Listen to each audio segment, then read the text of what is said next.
Hoy continuamos nuestra serie sobre el Sermón del Monte. Vamos a ver el sexto tema y el título es por demás revelador respecto de lo que vamos a tratar en esta mañana. El título es Dejando la venganza. ¿Qué hacemos? Amar. Amemos. La base bíblica está en el pasaje que ya leyó el pastor, Mateo capítulo 5, versos 38 al 48. Quiero iniciar haciéndote una pregunta. Cuando tú escuchas esa frase tan conocida, ojo por ojo, diente por diente, ¿en qué piensas? Venganza, algo más. ¿Qué más piensas cuando escuchas ojo por ojo, diente por diente? ¿Ah? Odio, revancha, exacto, muy bien. Eso es lo primero que emerge de nuestro corazón, nuestros pensamientos, cuando escuchamos ojo por ojo y diente por diente.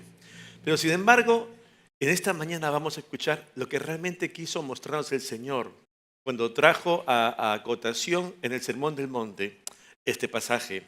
Y tiene que ver básicamente con esa actitud, fíjate, tremendo corazón que me han traído. ¿Esa actitud de qué? De amar. Cuando hablamos de ojo por ojo y diente por diente, lo que pensamos es en venganza. Pero el Señor nos va a llevar a lo que realmente debemos pensar es en el amor. Y eso vamos a llevar a descubrirlo hasta el final de este mensaje. Amar no solamente a aquellos a los cuales no amamos hoy, porque hay tal vez personas que nos son indiferentes, ni la amo ni la odio, sencillamente es indiferente. No solamente amar a ellos, sino llegar a amar a quien incluso contra quien tenemos algo en nuestro corazón. Y ese es el objetivo de este mensaje. Tú puedes pensar en alguien hoy con el cual estás resentido por alguna situación del pasado o del presente, alguien que te dañó, que ha fracturado tu vida, que alguien tal vez con el cual no quisieras volver a encontrarte más, alguien que tú puedes decir, tengo algo contra esta persona. Ese Señor dice, ese es tu enemigo. Y sobre ese caso vamos a tratar hoy. Jesús va a presentarnos lo que implica justamente la contracultura cristiana en una sociedad como la de hoy. Una sociedad en la cual el individualismo, el yo, mi persona, es lo básico, es lo principal. Sobre mí gira el mundo. Yo soy primero, segundo y tercero. Y Jesús va a decirnos, ojo, considera cuál es mi voluntad, qué es lo que está en mi corazón para que también esté en tu corazón como mi discípulo. Hay un primer momento en la historia que vamos a verlo en el libro de Génesis. Génesis capítulo 4, versos 23 y 24. Nos habla de un hombre, Lamec. Lamec, un descendiente de Caín. ¿Tú te acuerdas quién fue Caín, verdad? Y como un descendiente de él va a hablar lo siguiente. Génesis 4, 23 en adelante dice, y dijo Lamec a sus mujeres, Ada y Sila, oíd mi voz, mujeres de Lamec, escuchad mi dicho, que un varón mataré por mi herida y un joven mataré, ¿no?, por mi golpe. Si 7 veces será vengado Caín, mira, en mi caso, Lamec en verdad, 70 veces 7, ¿qué? Será vengado. Es decir, estamos aquí en una situación de una revancha, una venganza absolutamente desproporcionada. Tú me hieres, ¿yo qué hago contigo? Te mato, ¿no? Si sobre uno dijo, se va a cobrar venganza 7 veces, si algo me pasare, 70 veces 7 va a ser vengado la Meca. Hay una absoluta desproporción entre el daño que yo llego a tener en mi vida por X circunstancia e Y persona y mi respuesta. Tú me has hecho daño, entonces ¿yo qué hago? Me vengo, me las cobro. Esa es la actitud, ese es el mundo. Así es como se vive. Es entonces que el Señor nos va a recordar ahora en el Sermón del Monte que esa no debe ser la actitud de un discípulo suyo, de nosotros como creyentes, como hijos de Dios. Porque esa es nuestra naturaleza, la que sale en revancha, porque no nos gusta ser dañados ni perder. Entonces, allí en el Sermón del Monte Jesús nos va a recordar la ley de Moisés. En esta ley de Moisés recordemos que estaban los principios morales, los principios civiles que regían la vida del pueblo de Dios. Y es justamente sobre esta base, sobre estos principios, que los jueces van a administrar la justicia para el pueblo, buscando justamente lo que todo el mundo anhela, esa paz social que se da entre los habitantes de una nación. Pues bien, es interesante que cuando se da la ley, fíjate lo que dice la palabra, 1 Timoteo capítulo 1, versos 9 y 10. ¿Para quién estaba destinada? Dice allí, conociendo esto, escribe el apóstol Pablo, que la ley no fue dada ¿para quién? No fue dada para el justo, sino, público objetivo, para los transgresores y desobedientes, para los impíos y pecadores, para los irreverentes y profanos, para los parricidas y matricidas, para los homicidas, para los fornicarios, para los sodomitas, para los secuestradores, para los mentirosos y perjuros y para cuanto se oponga a la sana doctrina. Los jueces debían conocer perfectamente la ley de Moisés. ¿Para qué? Para aplicarla. Y la aplicación no solamente era 1 más 1 igual 2, sino lo que tenía que buscar el magistrado allí, al administrar justicia, era una justa retribución, una retribución equitativa sobre el daño causado a una persona. Si aquí había un crimen, no podía ponerse una sanción tan exagerada que fuera en desproporción con el hecho cometido. Si hubiera una falta civil, un caso en el cual había que indemnizar a alguien, la indemnización no debía ser tan poca al agraviado que no se hiciera justicia, ni tampoco tan elevada que hubiera un abuso de derecho, sino que debía ser tal cual, equitativa, razonable, su par. Esa era la búsqueda. Entonces, vemos aquí que se está buscando eso, una correcta, un equilibrio entre los hechos acontecidos que pueden haber dañado a alguien y la compensación. Y entonces llegamos a un segundo momento, un segundo estadio, en la cual el Señor, cuando vemos ese escenario, hay una venganza desproporcionada, nos dice, o sea, esto no debiera ser así. Dejemos de lado esa venganza que está absolutamente fuera de equilibrio, a ese punto. Porque muchas veces como hombres y mujeres ciudadanos con derecho decimos, yo exijo mi derecho porque esto me dice la ley sin tener siquiera misericordia del otro. Solamente pensamos en lo nuestro. Porque esto es justo, pues es legal. Pero ¿dónde está la compasión? Está afuera. Está en los libros, pero no en mi vida. Y lo que el Señor quiere es que recordemos ello, que no dejamos de ser creyentes. En este contexto es que Jesús va a decir, Mateo 5:38, oíste que fue dicho, ojo por ojo, ¿y qué? Diente por diente. ¿Qué nos recuerda esto? La ley de talión, ¿verdad? La ley de talión que está allí en las Escrituras, Éxodo 21, Levítico 24, Deuteronomio 19, pero también conocida como la ley de las represalias. Es decir, esa ley que te permite dar, ¿no? En respuesta, en compensación por el daño ocasionado. Hiciste esto, te corresponde esto otro. Y es entonces aquí que hay que reconciliar esto. ¿Para qué fue dada esta ley? Para esa convivencia en armonía en la sociedad. Pero es interesante que esto fue dado a quién? A los magistrados, para una aplicación exclusiva, restrictiva en las cortes. Sin embargo, con el paso del tiempo, fueron los fariseos y los escribas que los llevaron a las plazas, a las calles, a las casas, con un fin: justificar la venganza personal, la venganza que se efectúa por mano propia. Entonces, el ojo por ojo y diente por diente que era de competencia de terceros, entonces ahora yo me valgo de esa ley para justificar mi venganza personal. ¿Te das cuenta? Y entonces se desnaturalizó, como dicen los abogados, el espíritu de la ley. Hubo un despropósito, para lo cual fue diseñado, se sacó de eso. Y entonces, claro, puedes vengarte. Además, la ley lo dice. Y esa no fue la intención.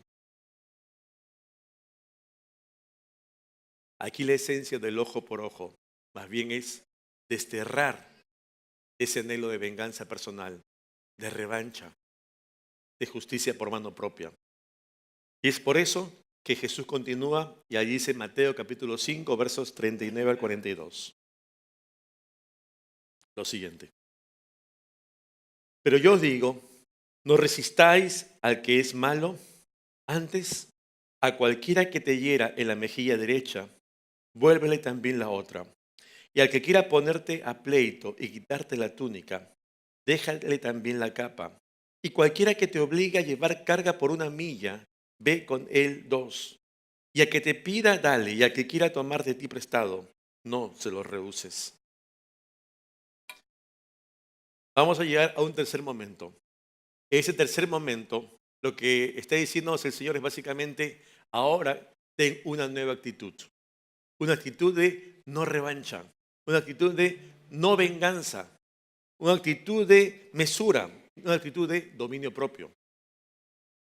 Es aquí entonces donde nos dice, no tomes represalia por tus propias manos, no devuelvas mal por mal. Ah, me hiciste esto, ahora vas a ver. No, más bien todo lo contrario. Debemos dejar de lado esa actitud revanchista y entonces confrontar a nuestra propia naturaleza, que sí es vengativa, ¿verdad? Porque así somos. Ese es el ser humano, impulsado a hacer justicia, para que él sufra como también me ha hecho sufrir a mí, que sienta el mismo dolor o más dolor si es posible. Todo lo contrario a lo que el Señor anhela para nosotros. ¿Tú te has visto afectado alguna vez por alguien que te ha causado dolor? ¿Y has deseado ese mal para esa persona? Piénsalo.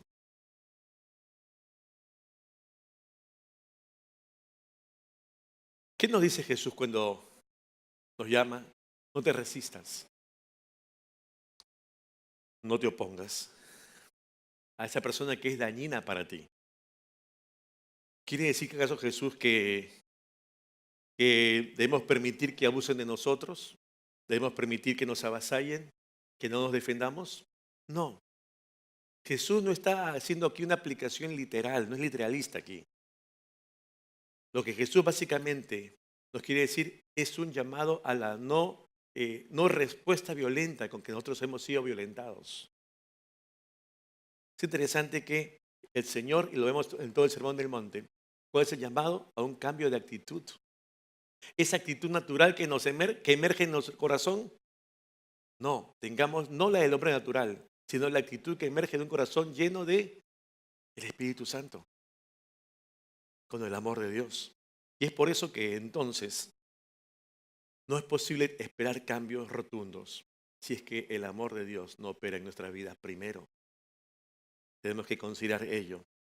Aquí Jesús habla de diversas secuencias de la vida cotidiana que esperamos no sean comunes realmente, sino que habla de situaciones reales, como alguien le tiraba una bofetada a alguien en la mejilla derecha, ¿no? Ahora, la mayoría de los humanos somos diestros, ¿no? Cuando tiras estás molesto, tienes un cachetadón a alguien, ¿a dónde le cae la cachetada, la bofetada? ¿En qué mejilla? No, le cae en la izquierda, porque el diestro le cae acá, en la izquierda, no en la derecha. Para dar una bofetada en la mejilla derecha, tienes que haber hecho así, ¿no es cierto? Al revés. Es como el tenis. Alguien no juega tenis o badminton, hace un revés, ¿no es cierto? En el tenis, un back, hace así. Ahora, nadie en su rapidez emocional, nadie cachetea así, pues, ¿no? ¿Todo el mundo, sí o no? Pero tiene una particularidad, esta bofetada en la mejilla derecha. Porque era allí en los tiempos de Jesús la máxima expresión de desprecio para un ser humano. No había simbolismo mayor en ese trato personal frente a otro, cuando tú le dabas una bofetada en esa mejilla. Tú has visto tal vez esas películas antiguas donde están los lores y se comprometen en un duelo, sacan su guante y hacen así. ¿Ah? ¿La has visto alguna vez? Es esa. No es el cachetadón, sino es de revés. la peor expresión pública de desprecio de una persona. ¿Y qué dice Jesús? Si tú recibieses esa actitud de desprecio, pon la otra mejilla. No está diciendo que te golpeen. Lo que está diciendo, ten esa actitud de no revancha. No respondas con ese mismo desprecio con que tú estás siendo ofendido. Porque esa es nuestra respuesta humana y natural. Lo que el Señor requiere de nosotros es más lo contrario, lo sobrenatural. Lo que solamente el Espíritu Santo puede operar en nuestras vidas. Esa no respuesta, esa no represalia, esa no venganza, esa no responder mal con mal. Ese es el trabajo que Él anhela en nosotros. Por eso el llamado es ese cambio de actitud.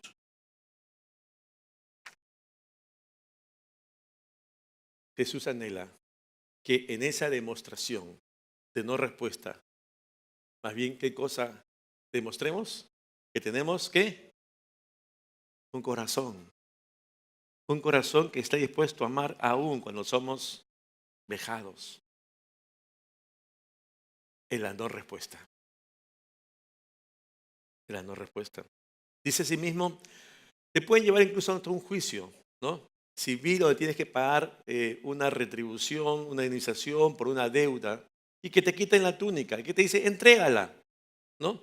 Recordemos que la túnica era un bien en el contexto judío de ese momento, tenía un simbolismo pecuniario, es decir, servía como un bien para que pudiera valerse para pagar y cancelar una deuda para otra persona. Entonces, déjasela, dásela, entrégasela. Pero hoy, digamos, si somos llevados a juicio, ¿qué hacemos? Contratamos un abogado, ¿no? Y no importa que tú no tengas el derecho, haces todo lo posible para dar lo menos.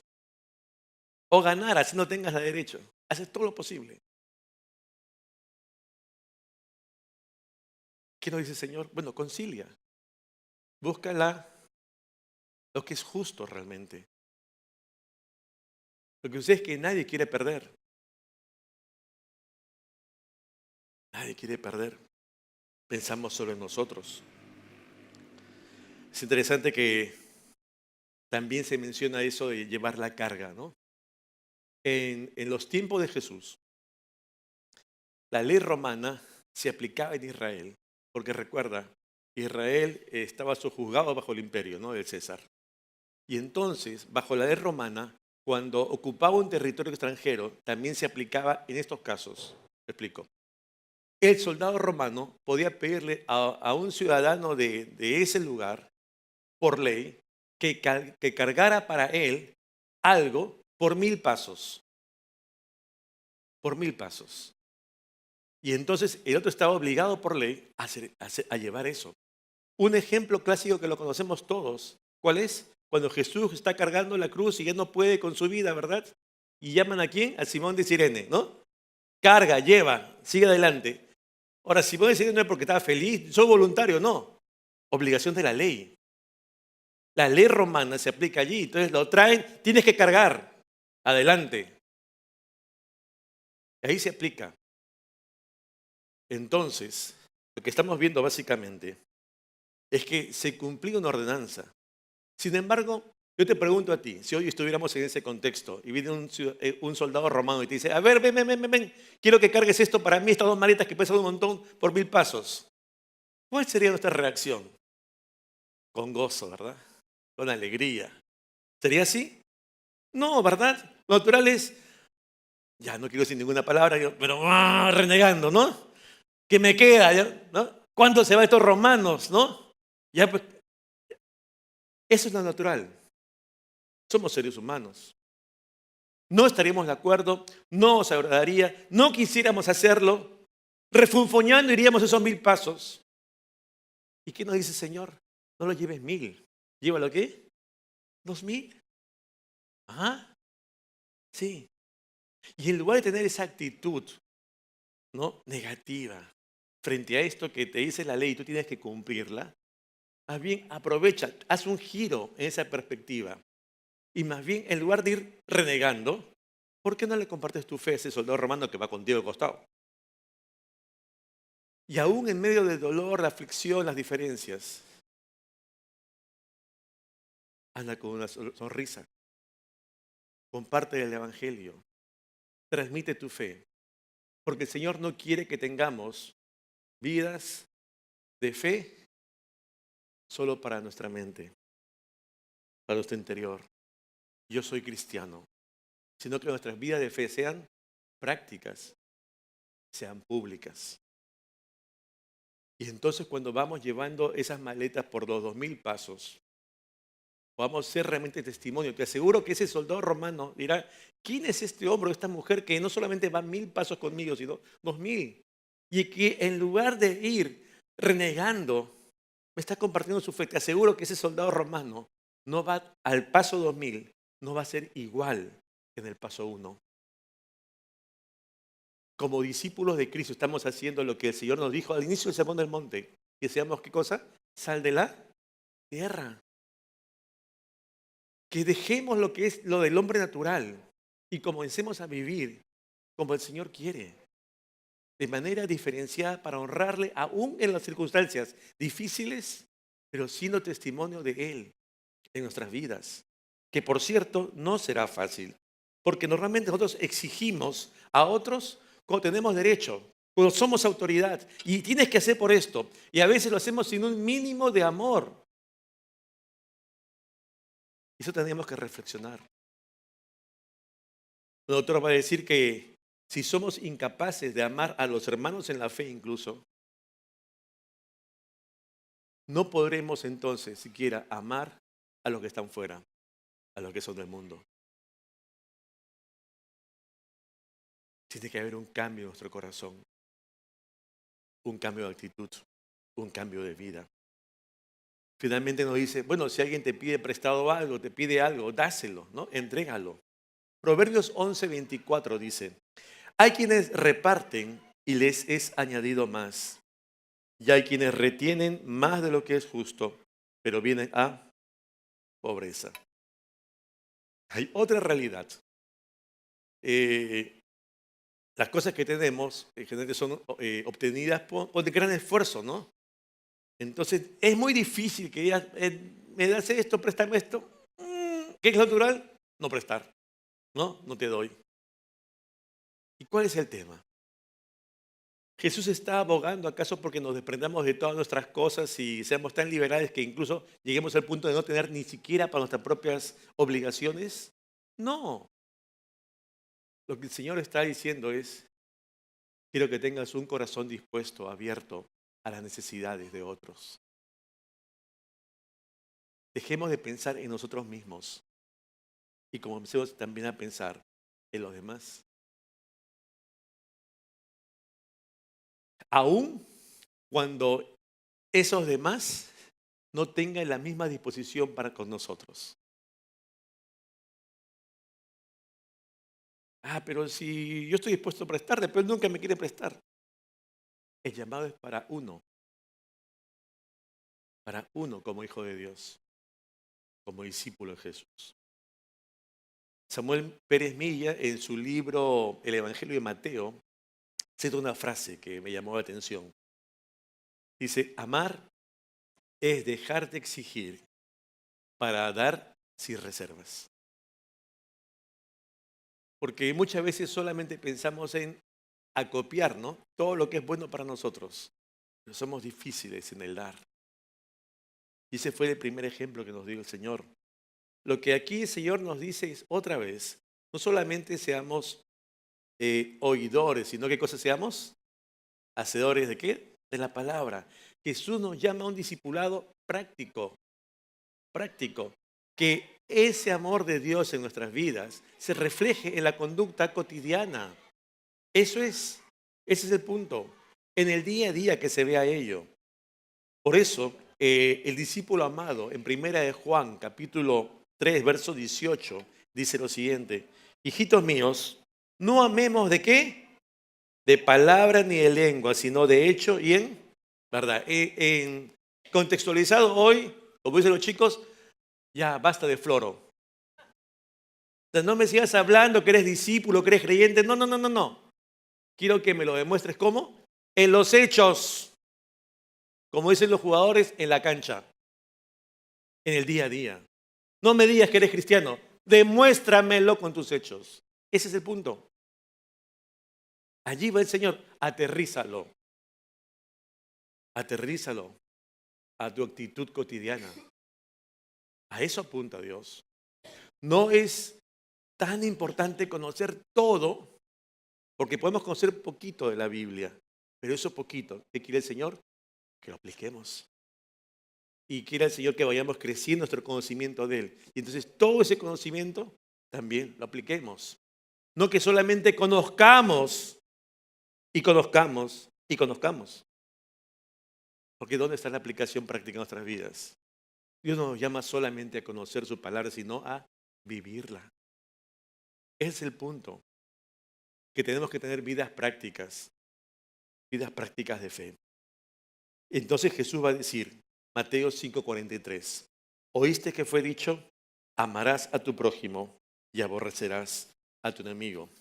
Ahora en otras palabras, ustedes, está hablando otra vez con aquellos que tienen las laderas del monte, ustedes han escuchado por mucho tiempo que debes amar a aquel que está cerca a ti, a que es próximo a tu vida, aquel tal vez que siempre está en tu familia, con tus amigos, tu círculo inmediato. Y eso generalmente todo el mundo lo hace. Y obviamente también has escuchado por mucho tiempo que debes aborrecer, ¿no? A tu enemigo. Dice allí en el original, debes tú detestar, odiar a aquel que tiene una actitud hostil contra ti. Eso significa. Es interesante. Entonces, tú puedes identificar plenamente si alguien tiene algo contra ti, ¿no? Entonces, pues, aborrécelo, pues. Pero Jesús dice, esto han venido escuchando. Y entonces enmienda la plana. Pero yo os digo que la enseñanza sistemática de Jesús al inicio de este sermón, ¿verdad? ¿Oíste? ¿Así han venido viviendo? Ok. Pero yo os digo. Y entonces Jesús va a citar lo siguiente. Mateo 5, 44 y 47. Dice la palabra, pero yo os digo, amad a vuestros enemigos, bendecid a los que os maldicen, haced bien a los que os aborrecen y orad por los que os ultrajan y os persiguen, para que seáis hijos de vuestro Padre que está en los cielos, que hace salir su sol sobre malos y buenos, que hace llover sobre justos e injustos. Porque si amáis a los que os aman, ¿qué recompensa tendréis? ¿No hacen también lo mismo los publicanos? Y si saludáis a vuestros hermanos solamente, ¿qué hacéis de más? ¿No hacen también así los gentiles? Jesús en su omnisciencia, estamos aquí en el Sermón del Monte, el inicio de su ministerio, pero él sabía perfectamente que le esperaba ¿qué? La cruz. Y camino a Gólgota, perfectamente conocía que entraba a su último periodo, el periodo del sufrimiento, del dolor, de la pasión. Un momento en que básicamente él nos deja ejemplo con su vida de esa negación absoluta de venganza, porque tenía el poder y la autoridad para hacerlo, y más bien se rinde, humilla su ser para el cumplimiento de los planes de Dios en él, y no tiene esa actitud contestataria frente a qué, frente a la humillación, frente a qué, frente al dolor, frente al abuso, frente a una condena injusta, frente a la aflicción física, esos latigazos, esas bofetadas. Jesús no contesta. Es interesante que, en un sentido, Bonhoeffer, que es un pastor alemán, pero es un pastor, no es un perro, ¿no? Es un pastor alemán, ¿no? Va a decir lo siguiente. Él, Jesús, lo que nos quiere mostrar es que quiere que lo acompañemos en un sentido figurado en ese camino de su misma pasión. Tengamos ese sentir con Él. Estemos dispuestos a hacerlo. Porque llegamos entonces a un cuarto estadio, a un último punto, donde básicamente Jesús nos lleva a tener una nueva práctica de vida, ¿no? Donde se refleje, ¿qué cosa? Principalmente el amor. El amor. Recordemos, un primer momento, donde hay una venganza absolutamente desproporcionada. Y pasamos a un segundo momento donde dice, dejen ese tipo de actitud, no más venganza descontrolada. Y pasamos a un tercer momento donde dice, ni siquiera tengas la actitud de venganza. Y pasamos a un cuarto momento, deja toda la venganza. Y ahora, ¿tienes qué cosa? Amar, amar. Todo esto tiene que quedar atrás. Eso lo hace el hombre sin Cristo, el hombre natural. Tú como mi discípulo tienes que desterrar esto de tu vida y tener una nueva perspectiva. Mi amor en ti debe llevarte a qué? A amar a los demás, aún a aquellos que te han hecho algún daño en alguna ocasión. Interesante que uno podría alegar, pero esta persona me ha hecho tremendo daño. En un sentido, el Señor nos llama no podemos excusarnos ni justificar esa inacción nuestra, no querer amarlos por un pensamiento así. Pero esta persona no merece que la ame. Esta persona no es digna de mi amor. Pero Jesús no nos dijo eso. Jesús nos dijo, ama a tu enemigo. ¿Tú puedes identificar a alguien que te ha hecho daño? Que te marcó en algún momento de tu vida, ayer, en el pasado, o tal vez hoy. Cala tu corazón que lo destroza. ¿Tienes a alguien así? Alguien contra el cual entonces se gestó en tu vida una reacción, siquiera por lo menos en tu mente. Para un judío, ese prójimo era otro judío. No podía ver a un romano como un prójimo. No conocía la ley, no es como yo. Y tal vez nosotros adoptemos esa misma postura de un judío. Sí, Juan, pero yo puedo amar solamente a aquellos que son como yo, que piensan como yo, que tienen mi estilo de vida, que vamos alineados en X, Y, Z, que vienen a la iglesia, etcétera. ¿Cómo voy a amar a los demás? ¿Mm? Tal vez nuestra conducta es la siguiente, ¿no? Como dice un viejo dicho, a mis amigos todos y a mis enemigos, ¿qué? La ley, con todo le caigo. Tal vez sea nuestra actitud esa. Tal vez nos estamos volviendo o nos hemos vuelto fariseos respecto a nuestros enemigos y no nos hemos dado cuenta. Porque somos amigos de nuestros amigos, pero enemigos de nuestros enemigos. Y eso no quiere el Señor. Por eso Jesús, ¿qué cosa demanda? Cambios. Que dejemos de lado, que revierte estos tres aspectos en nuestra vida y que nos fijemos en el último. ¿Cuál es? El amor. El amor a los demás, aún a nuestros enemigos. Es interesante que Jesús llega a algo más. Incluso nos pide, bueno, ahora que eres consciente de esto, Juan, ora por ellos. Ah, sí, pide que la bendición sobre sus vidas. Me estás pidiendo ya mucho. Tal vez uno puede reaccionar así. Tú que has identificado a esa persona que te ha hecho daño, ya eres neutral, ya no lo odias, ¿no? Pero no me pides que lo ame. Menos pues, Dios, me pidas que lo bendiga, ¿no? Pero Dios nos pide eso. ¿Alguna vez has orado por la bendición de la vida de aquel que te hizo daño? Piénsalo, recuérdalo si lo has hecho. Y si no lo has hecho, entonces conoce hoy que ese es el llamado de Dios a nuestras vidas. Porque Dios quiere también sanar nuestro corazón, sanar nuestras vidas de ese pasado que aún es un presente, porque hasta hoy sigue calando en nosotros. Pero no es fácil, ¿verdad? Porque tenemos esta naturaleza humana. Yo recuerdo el caso en la universidad, estaba en el último año de facultad, y recuerdo que se hicieron elecciones para nombramiento de delegados. Y entonces me propusieron para ser delegado general y gané, ¿no? La elección. Ahora, yo no quería ser delegado, sino sencillamente El otro candidato ya había sido delegado y los alumnos, la gente decía, no lo he hecho bien, es muy abusivo. Entonces queremos otro. Entonces me propusieron y gané, por la gracia de Dios. Pero es interesante que este chico tenía ansias de poder. Y entonces no se quedó satisfecho con haber perdido. Se fue a hablar con el decano, que las elecciones por acá, pero han sido así, o sea, cumplió los requisitos. Perdiste, pues, ¿no? Ganó. No hay nada que se pueda hacer. Se fue centro federado, que mira, igualito. No hay nada que pueda hacer. Y seguía fastidiando y fastidiando y fastidiando en el salón.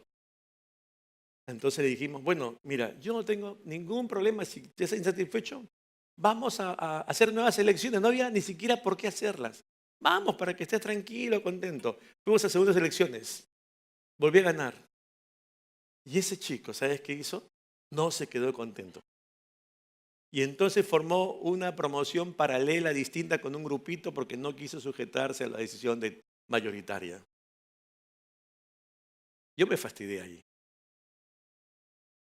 Hemos hecho todo lo posible para conciliar, que seamos allí, vayamos juntos, pero no ha querido. ¿Sabes qué se cobijó en mi corazón en ese momento? Venganza. Ya va a haber un día en que me lo encuentre en los tribunales, en un juicio. Él del lado contrario, allí me vengo. Claro, técnicamente, porque no lo voy a dar un golpe, pero le voy a ganar profesionalmente. Allí, como dicen los chicos hoy, lo voy a destrozar. ¿Te das cuenta? ¿Por qué? Porque me vi violentado en ese momento. Porque esa es la reacción natural del ser humano. Llega un punto en que ya no aguanta más. ¿Y entonces qué hace? Busca estos tres niveles. No está pensando en amar. No es lo natural. Y aquí justamente el Señor dice, quiere obrar en nosotros algo que es sobrenatural. Algo que solamente puede ser logrado por el amor de Dios que ha sido derramado en nuestros corazones por su Espíritu Santo. Ese cambio de actitud diferencial que solo puede hacer el discípulo de Jesucristo. Por eso un día Bonhoeffer va a decir lo siguiente. En la oración nos ponemos al lado del enemigo. Estamos con él, junto a él, en favor de él. ¿Delante de quién? De Dios. Es imposible continuar orando por alguien sin descubrir que nuestro amor crece hacia él y madura. Porque tanto oras por esa persona que aborreces, que odias, que tiene lo contrario, entonces que al final ya terminas queriéndolo en tu oración, ¿no? Ya te estás haciendo amigo, porque estás orando delante de Dios por esa persona. Porque la oración transforma vidas, la de esa persona y también tu corazón. Y Dios nos demanda eso, no solo como un mandato, sino Dios también quiere cuidarte a ti de ese pasado, de cual quiere Él también librarte, de cual quiere también restaurarte, quiere sanarte, que no sigamos teniendo esa actitud. Es la oración, ese vehículo, por el cual Dios quiere que podamos acceder a esta renovación de nuestra forma de vida, para que lleguemos a ser maduros espiritualmente, que no quedemos como bebés en la fe, como niños en la fe, sino que maduremos. Eso quiere el Señor. Porque por último finaliza diciendo, reflexiona. ¿Qué hacemos amando o abrazando a aquellos que son solo nuestros amigos? Y pone el paralelo, ¿no? Un ejemplo para nosotros hoy. Si eso también hoy lo hacen los ateos, hoy también lo hacen los agnósticos, hoy todos los que repudian a Dios públicamente también abrazan a sus amigos. Entonces, ¿qué tipo de recompensa para bien significa esto que tú solo ames a tus amigos? Ninguno. Ninguno. No hay mayor distintivo cristiano que el amor. La muestra de amor al otro. Es por eso que vivimos en un país que ha sido sujeto muchas veces a la violencia de naturaleza, ¿verdad? Y hay una foto donde es creo que histórica esta foto de una inundación, ¿no? Que hubo no hace mucho y donde nos recuerda justamente esos avatares de la naturaleza. Y entonces, ¿qué hace la iglesia? La iglesia comienza a solicitar donaciones, alimentos, ropa, medicinas, ¿verdad? Para enviarlos a ese lugar, a veces directamente, a veces por intermedio de otras iglesias de la localidad. Y eso hacemos. Ahora, ¿qué nos diferencia de otra institución pública, ¿no? O una privada que tenga solamente responsabilidad social? De un banco que también haga lo mismo. ¿Sabes qué nos diferencia? El corazón. Ese corazón de Dios en nuestros corazones. Ese amor por los demás, no solamente como una tarea social, de responsabilidad, de humanidad, sino el amor de Dios derramado en nuestras vidas, que está atrás de esa responsabilidad social. La muestra de amor es lo que nos identifica también como cristianos, en el día a día, en toda esfera, en todo lugar, en todo tiempo. Termino. Hay un doble llamado en este mensaje de Jesús. Uno primero negativo, que nos dice, nos recuerda, no resistas a quien nos hace mal. ¿Qué significa? No las represalias, no respondas igual. Y un segundo llamado, uno positivo. ¿Cuál es? Ama. Ama. Ese es el llamado a todos.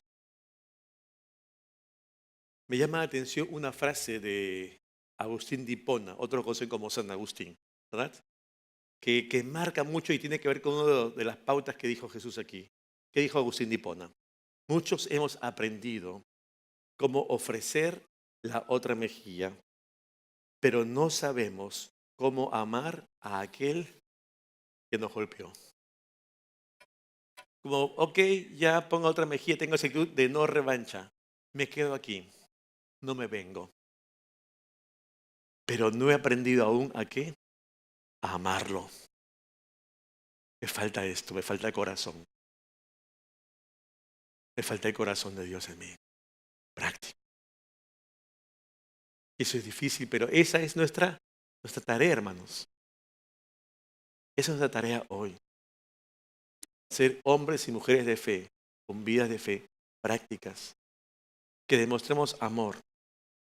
Y por eso creo que un buen inicio es perdonar a aquellos que nos hicieron ese daño. Nos causaron mal. Porque a la medida que no perdonemos, no vamos a sanar nosotros y siempre estará allí ese tema pendiente. Perdonarlos. El Señor no nos va a pedir hacer algo para lo cual no nos ha capacitado. ¿Y nos ha dado qué? Su Espíritu Santo. Y ese amor de Él en nosotros para poder amar. Por eso es que es algo sobrenatural. El humano solamente piensa en ojo por ojo y diente por diente. El discípulo de Cristo debe pensar en el amor. En el amor. Termino. Juan capítulo 13, verso 35 dice, en esto conocerán todos que soy mis discípulos. ¿En qué? ¿Si qué? Si tuvieres qué? Amor. Si tuvieres amor los unos con nosotros. No tanto palabreo, sino demuestra con amor que eres qué? Discípulo de Cristo. Amén, iglesia. Dios nos llama a eso, a un cambio de actitud. Dejar la venganza, que es la respuesta natural del hombre para tener lo que Dios quiere, amor. Te invito a cerrar tus ojos. Allí, un instante,